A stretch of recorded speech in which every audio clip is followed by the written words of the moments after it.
हाय foodie लोक. So मी आज तुम्हाला सोप्या पद्धतीत दालचा कसा बनवायचा हे सांगणार आहे. पहिल्यांदा तेल घ्यायचं. आधी आपण डाळ शिजवून घ्यायची.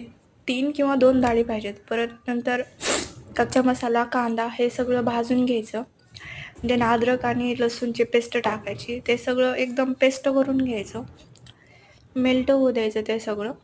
नेक्स्ट आपण इथं थोडा चिरलेला टोमॅटो टाकायचा.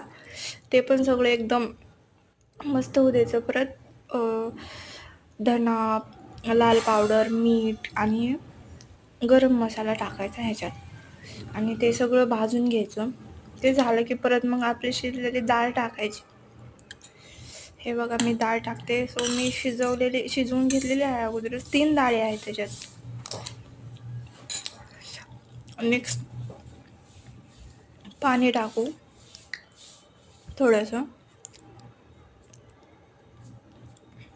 थोडं हलवून घेऊया. त्यानंतर थोडी कोथिंबीर, थोडा पुदिना.